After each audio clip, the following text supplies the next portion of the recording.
Starship Flight 10 made history, but it also exposed one of SpaceX's biggest headaches: the heat shield.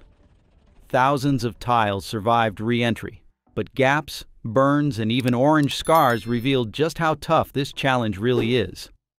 Now Elon Musk's team has unveiled a radical new solution, one so clever it could shock even NASA engineers.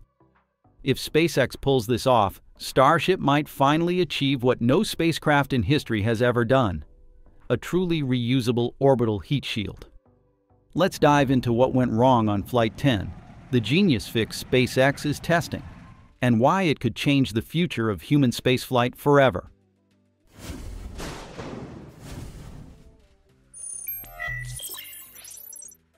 On August 26th, SpaceX's Starship soared into the skies for its 10th flight overall, and the 4th using its second version, drawing cheers from the crowd. This launch carried a lot of weight for SpaceX. After 3 consecutive setbacks, the company needed to prove that Starship could fly without ending in another fiery explosion. The stakes were high, not just the confidence of NASA and SpaceX investors, but also the looming deadline to transition to version 3. That next version will be critical, as it's designed to test key systems for NASA's Artemis 3 mission. Most importantly, in-orbit refueling. SpaceX has set its sights on carrying out the first-ever orbital refueling demo in 2026. If successful, this milestone would open the door for Artemis 3 in mid-2027. Marking humanity's return to the moon. But getting Flight 10 right wasn't easy. Engineers had to tackle stubborn issues with the rocket's propulsion and propellant systems that had doomed earlier tests.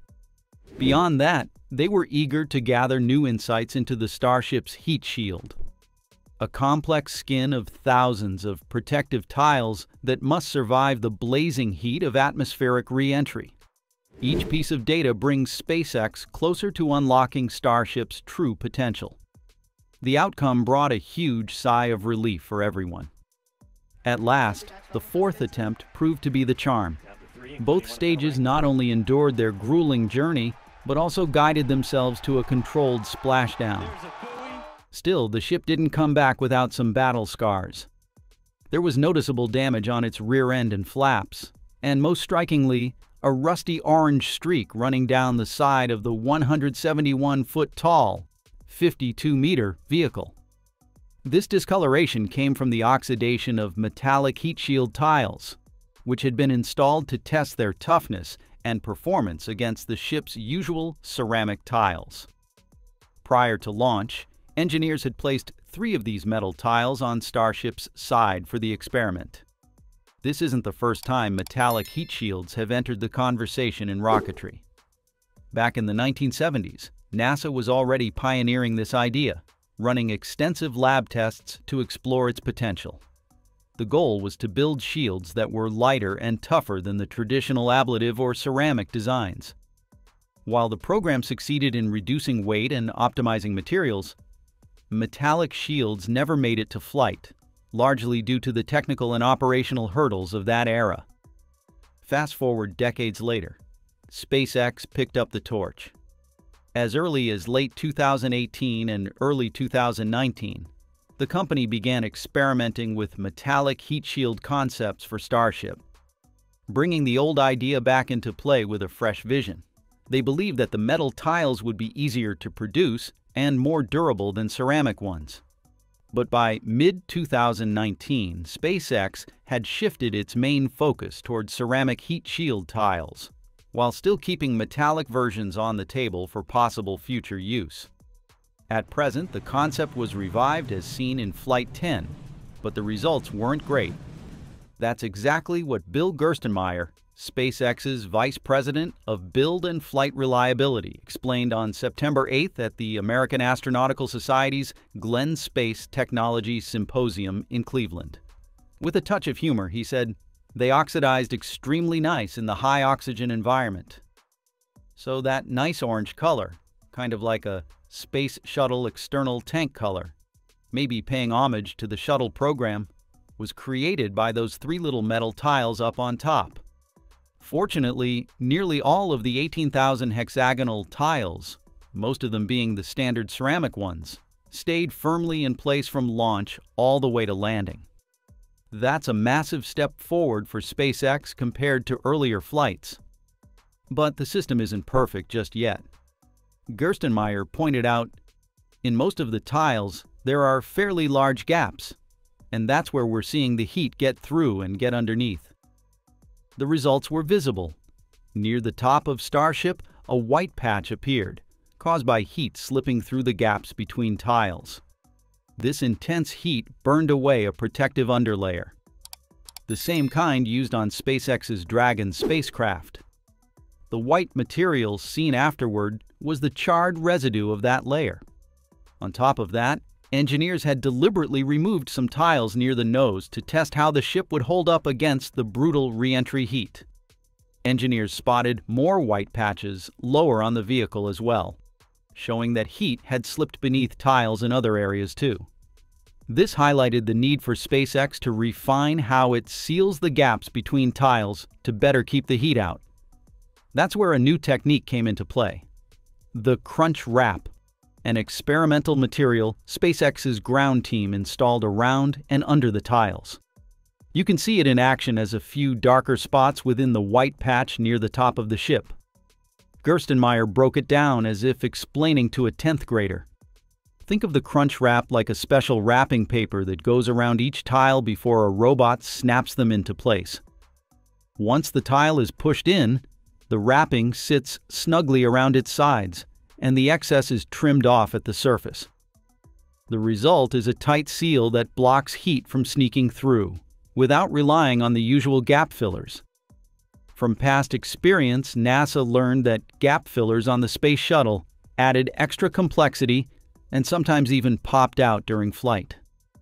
These fillers were small pieces of strong ceramic silica fiber placed between the thermal protection tiles to close narrow gaps and block heat from seeping through. While they did help make the heat shield more uniform and provided added protection during re-entry, they weren't without issues. Occasionally, the fillers would protrude or become dislodged due to vibrations or adhesive failures. When that happened, they disrupted airflow, creating turbulence that increased surface heating on the shuttle. In some cases, this extra heating damaged the orbiter and posed safety risks, which forced NASA to consider in-flight repairs or even removing the fillers altogether. Learning from this history, SpaceX is taking a different approach. They plan to test the crunch wrap system on the upcoming Starship Flight 11, aiming to improve the seal between tiles and boost the heat shield's performance. It's part of their ongoing effort to make Starship's thermal protection system both more reliable and more reusable. Flight 11 will mark the final mission for the current version 2 of Starship, with plans to follow a familiar suborbital trajectory similar to earlier tests. The next flight could happen in October, setting the stage for the debut of an upgraded Starship/Super Heavy rocket next year. Gerstenmaier said, "I think this next flight we won't push quite so many different techniques in," he said. "We're going to try to go more towards the configuration we want to go fly next year." At the top of SpaceX's priorities is ensuring Starship's heat shield can survive re-entry in pristine condition. Success here would directly support Elon Musk's goal, seeing the upgraded Starship reach orbit by next year and showcasing the full reusability of both the Super Heavy booster and its upper stage. In an interview with the All In podcast, Musk admitted that for full reusability of the ship, there's still a lot of work that remains on the heat shield. No one has ever built a fully reusable orbital heat shield before. For example, the Space Shuttle's shield required 9 months of repair after every single mission. Musk emphasized that this is fundamentally a materials science and engineering problem. It requires going back to the basics, understanding the core physics, and working from first principles to figure out how to design a system that can truly withstand the brutal conditions of re-entry, flight after flight. It can withstand the heat, is very light, doesn't transmit the heat to the primary structure. Um, and But then whose where integrity is all the intact? tiles stay on and they don't crack. Yeah. And then as you ascend, if you hit some rain, the tiles don't dissolve in rain. There's a lot of different issues. And then you really need to know that these tiles are working. You can't go through this laborious inspection. So it really needs to be these tens of thousands of tiles all work and don't need to be refurbished or checked one by one, as was the case with the shuttle. For Starship version 3, Musk emphasized, and then thereafter it's version 3, which is a gigantic upgrade because that's got Raptor 3, and pretty much everything changes on the rocket with version 3. So version 3, might have some initial teething pains because it's such a radical redesign, but it's capable of over 100 tons to orbit, fully reusable. one of the biggest upgrades in version 3 is the brand new third-generation Raptor 3 engines, bringing raw power that blows past the earlier versions. So, what makes Raptor 3 such a game-changer? Simplicity. SpaceX scrapped the bulky external heat shield. No more clunky armor protecting it during re-entry. Instead, the engines are cooled by circulating cold methane through internal channels. Elon called it flaming plasma that burns off any leaks safely. On top of that, SpaceX is using cutting-edge 3D metal printing to make the engines lighter, stronger, and cheaper. Word is, each engine costs about $500,000 to build, which is mind-blowing considering its power. Stack 33 of these Raptor 3s on Starship's Super Heavy booster, and you get a jaw-dropping 9,000 tons of thrust, enough to hurl 100 tons of cargo into orbit. This engine is the key to making Starship operate like a true space airliner. Land, refuel, and launch again within hours. The Super Heavy booster is also getting a major upgrade with redesigned grid fins, bigger, stronger, and fewer in number. Instead of 4 square fins, the new version will feature 3 octagon-shaped ones. And the size difference is dramatic. They're 50% larger than before. Elon Musk even joked they look like a gigantic waffle. The bigger fins will give the booster much more control during flight and landing, making up for the reduced count. To handle the added stress, the structure has been heavily reinforced, now weighing in at around 3 tons. But the added mass isn't just from size, it's also because these fins will now double as part of the rocket's catching system.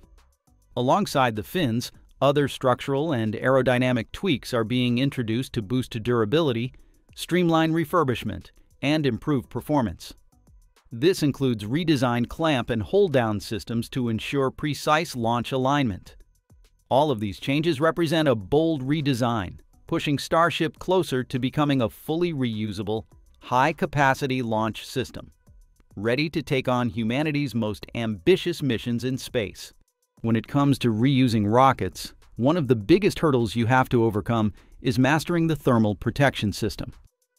Without it, your rocket would literally roast during re-entry.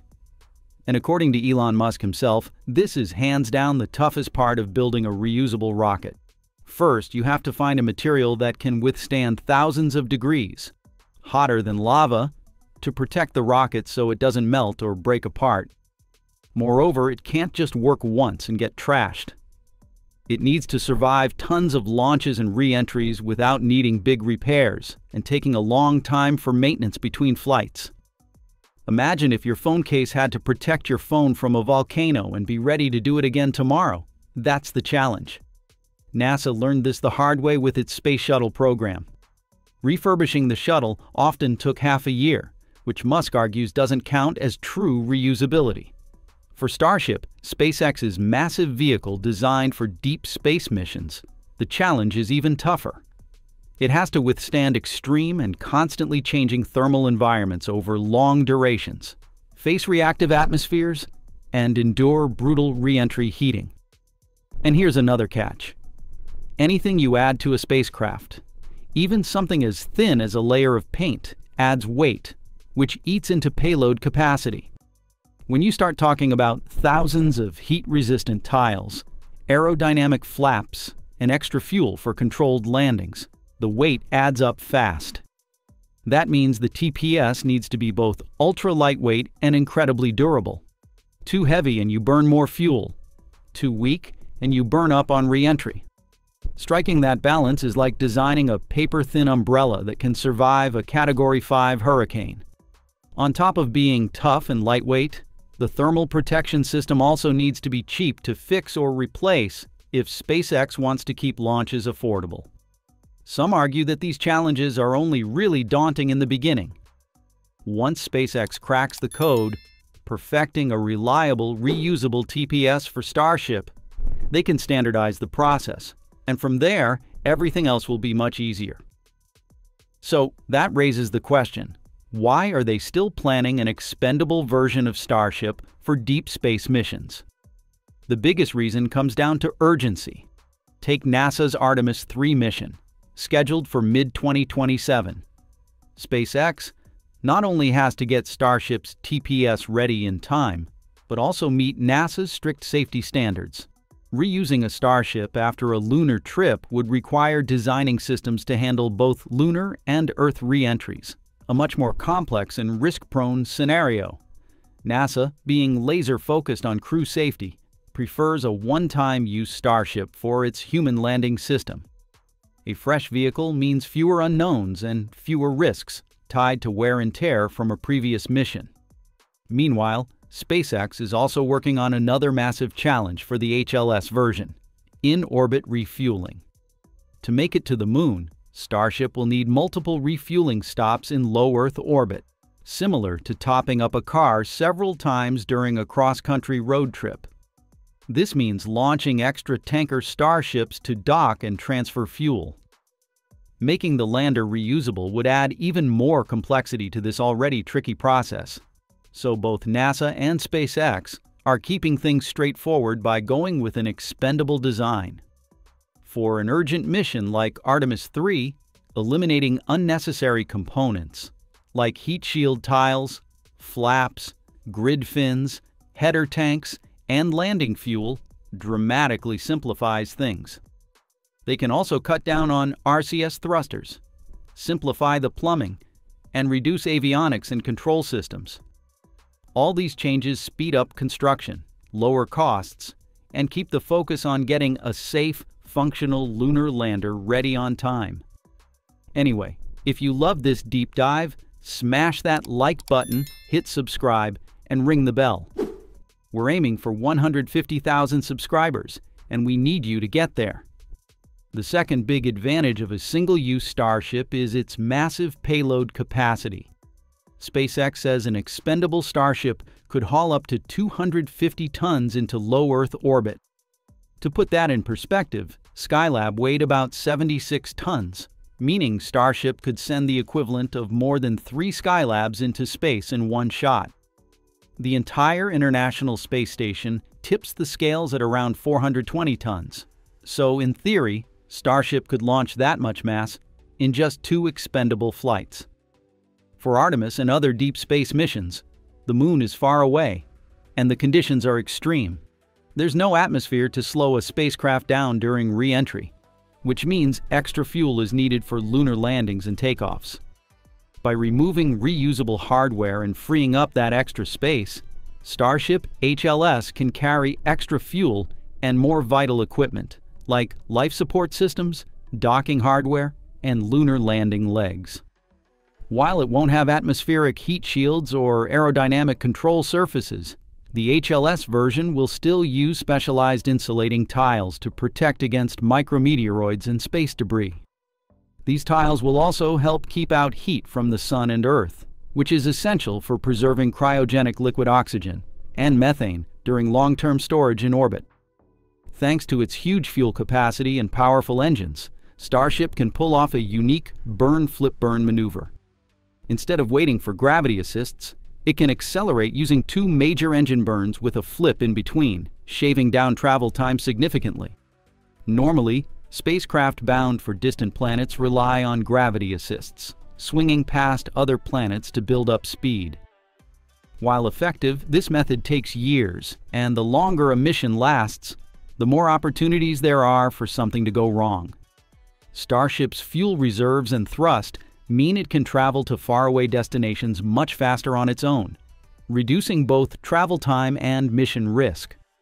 For example, ESA's JUICE mission, launched in 2023, will take a slow path to Jupiter, performing 4 planetary flybys, including 3 of Earth, before finally leaving the inner solar system in 2029 and arriving at Jupiter in 2031. Similarly, NASA's Europa Clipper, launched in 2024, will swing past Mars and Earth before reaching Jupiter in late 2026 and arriving in 2030. Even SpaceX's Falcon Heavy has been flown in a fully expendable configuration for certain missions like these. Even if Starship itself is expendable, the Super Heavy booster is still reusable, and that's a massive win. Reusing just the Super Heavy recovers about 85% of the engine hardware, which accounts for most of the mission's cost, while only adding around 20% of the complexity you'd face trying to reuse Starship 2. Plus, orbital refueling would still work with expendable tankers, opening the door for missions that would otherwise be impossible. Sure, this setup costs more than full reusability, but it's a solid stepping stone. If SpaceX focused solely on reusing Super Heavy, it could still put more mass into orbit than any other space company. Even as a single-use spacecraft, Starship would remain the most capable launch vehicle in the world, enabling missions no other rocket could handle. Looking ahead, expendable versions like the Starship HLS are essentially a training run for SpaceX. By starting with a simpler, single-use model, they're gathering a treasure trove of real-world data: how the rocket performs during lunar landings, how it copes with deep space conditions, and more. This knowledge is critical for eventually building a fully reusable Starship, which is a far greater challenge since it must survive multiple round trips to the Moon or Mars without racking up massive costs. It's like learning the basics on a regular skateboard before building a high-performance, tricked-out version for the pros.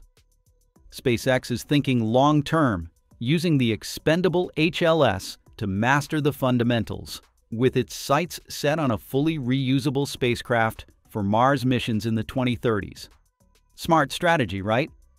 So, are you ready for that fully reusable future? SpaceX Starship is a big, powerful rocket designed to carry both people and cargo into space.